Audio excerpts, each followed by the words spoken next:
Well, thanks very much, Mr Deputy Speaker. It is an honour to be able to speak on today's Appropriation Bill, and given the wide-ranging nature of the debate for this bill, I want to focus on an issue of paramount importance to not only my electorate of Deakin and not only the state of Victoria, but increasingly all Australians, and that is the progress of Melbourne's east-west link and the abysmal way in which that project has now been handled by the incoming state Labor government, or is purported to be handled by the state Labor government, and unfortunately the way that that project seems to be treated by the Leader of the Opposition, given some comments that he made earlier today, which I'll refer to a little bit later on. The East-West Link, for those who don't know, is the most important infrastructure project in recent memory in Melbourne. It's a cross-city link that will basically enable the free flow of traffic from the east to the west of Melbourne, as the title would suggest, saving commuters in my electorate of Deakin and indeed all throughout Melbourne up to 3 hours of travel time a week, enabling the free flow of goods from our major port to the eastern suburbs and indeed the western suburbs of Melbourne, and also the free flow of basically all goods between small businesses operating in Melbourne. So it's an absolutely productivity-enhancing piece of infrastructure. It's also a piece of infrastructure that will improve the lives of Melburnians who are living in an ever-congested city and with a population set to grow quite significantly in the years to come. Quite frankly, is a project that will be catching up on work that should have been done previously. I was very fortunate to be able to secure $1.5 billion before the last election for stage one of the East-West Link, which was really the federal contribution that unlocked the ability of that project to happen. We were then able to secure an additional $1.5 billion before the election for stage two of the East-West Link. So $3 billion of federal funding committed to ensure that this transformational infrastructure project could go ahead.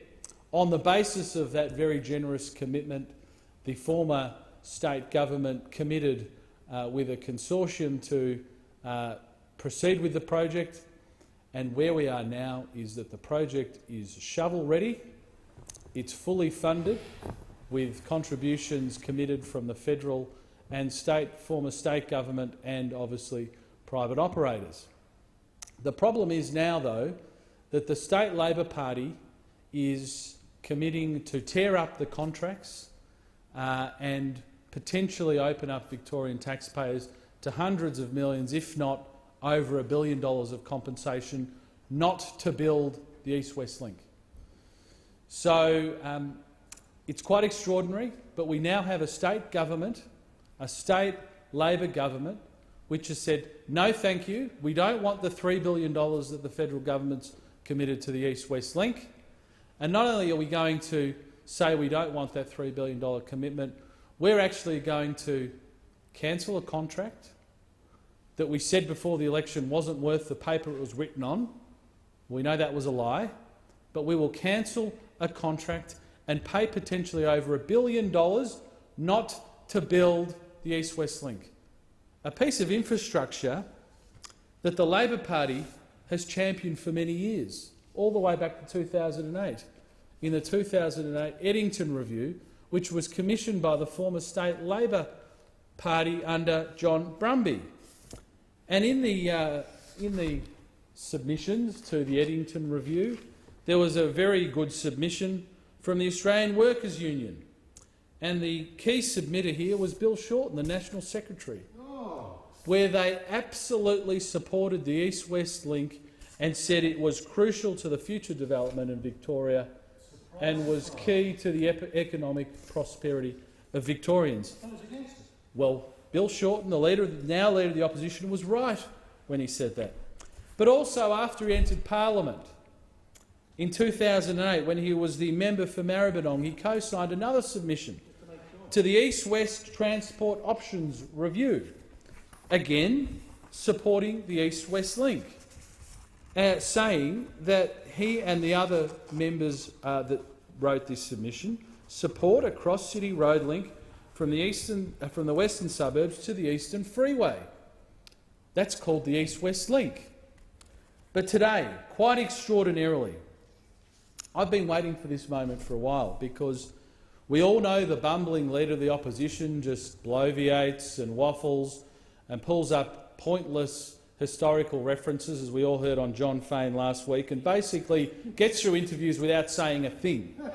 And he's basically done that on half a dozen occasions, but today he let the cat out of the bag finally. Finally he got pinned down to giving an answer. And the question was, reporter, so do you support the building of the East-West Link? You've written 2 submissions previously broadly supporting Sir Rod Eddington. Do you now support the building of the East-West Link? I thought, well, given the Leader of Opposition has supported it twice, as correctly referenced by that reporter, and given that he's a man of such conviction who never really changes his mind, he's not known for changing his mind very often, I was wondering what the answer would be. Well, this was his answer. No, not in the current circumstances. So there we have it. Mark it in the diary. Today is the day that Bill Shorten, the Leader of the Opposition, notwithstanding his previously strong support for the East-West Link, is giving Daniel Andrews and the State Labor Party permission to trash Victoria's economic reputation and ruin the development of Victoria by tearing up the East-West Link contracts. Now, I held very, very slim hopes for the Leader of the Opposition, because you may not have picked up my comments when I said he doesn't change his mind very often, that I was really had my tongue in my cheek when I said that.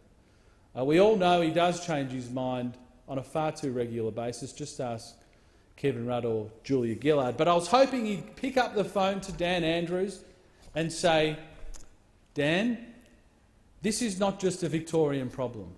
Victoria is an economic powerhouse in this country. It represents 25% of the Australian economy. So a state Labor Party that is going to trash the economic reputation of the state government and our state in entirety has flow-on implications for the rest of Australia. And for that reason, I thought the Leader of the Opposition would do the right thing and pick up the phone and tell him to change this outrageous proposal to cancel the East-West Link contract. But it actually gets worse, because now the State Labor Party is saying, in order to get out of possible compensation that will be payable, potentially over $1 billion, that they may legislate to cancel any damages claim that the consortium may have. So we've got the first lie, and that lie was that this contract is not worth the paper it was written on. That's what the State Labor Party said. That's what the Leader of the Opposition supported before the Victorian state election. Now, when that was proven to be a complete falsehood and compensation is most likely payable, most likely over $1 billion, definitely payable, most likely over $1 billion, the State Labor Party have said that they are actively considering legislating to ensure no compensation is payable. Now, this has sent shockwaves through the investment community. Not only those investors in Australia, but also international investors. And a very reputable publication had a front page just a couple of weeks ago, and that publication is Infrastructure Investor. And the headline to the article, referencing Dan Andrews and the State Labor Party and now the Leader of the Opposition and all of the Labor opposition, the headline was, "Can Australia be taken at its word?" And its first line says, retrospective legislation, and I quote, retrospective legislation, 2 words designed to send shivers down the spines of infrastructure investors following the post-crisis solar PV debacle in Spain. The solar PV debacle in Spain was just another example of a government retrospectively legislating legislating away previous commitments it had made, previous contractual arrangements it had made. The article went on to say this: so why would any other country even think about following suit today? And more to the point, why would the world's leading infrastructure market, or what would the world's leading infrastructure market think about it? Those questions are being directed with increasing frequency at Daniel Andrews, Premier of the Australian state of Victoria. Good 90 second statement. So we now have reputable publications around the world highlighting that the market and investors whom Australia relies upon for a lot of our development, and particularly our infrastructure development, will not want to touch Australia with a 10-foot pole if the environment is such that a legally entered into contract in good faith is cancelled by an incoming government. Now, I can assure members opposite that every time a coalition government takes power, there's a hell of a lot of stuff that we would love to cancel, because we always inherit an absolute mess. And in my state of Victoria, we inherited a white elephant desalination plant that's costing us millions of dollars a day and not even a drop of water's coming out.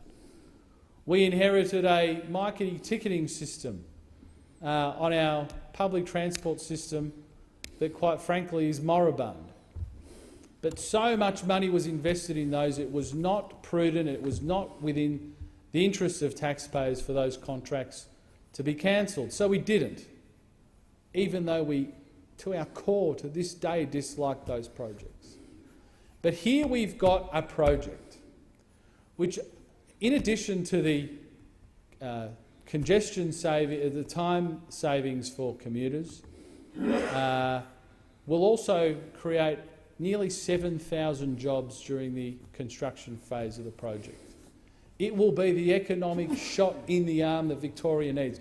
Victoria cannot afford to say, thanks but no thanks, we don't want 7,000 construction jobs, thank you.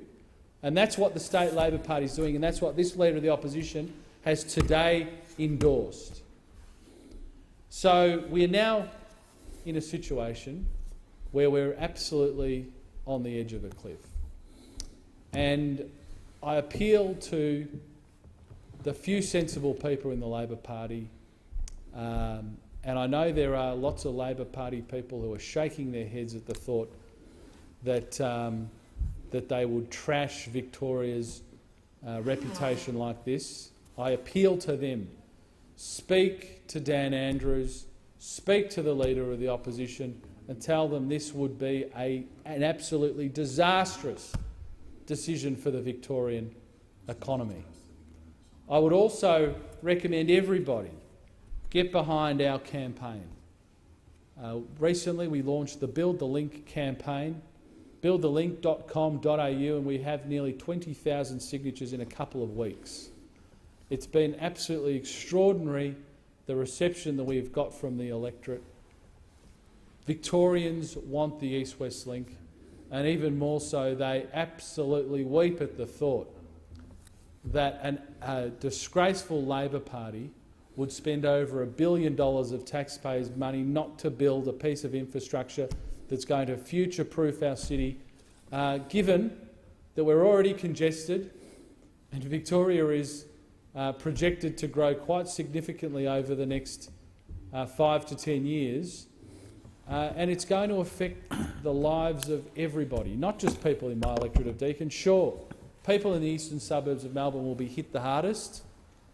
We will be the ones that pay the biggest price for Labor trying to win over a few inner-city Greens voters. But I'd say to the Labor Party, don't look at the inner-city Greens voters as your core constituency. Look at what's right for the betterment of all Victorians, and that includes people that live in the outer eastern suburbs of Melbourne.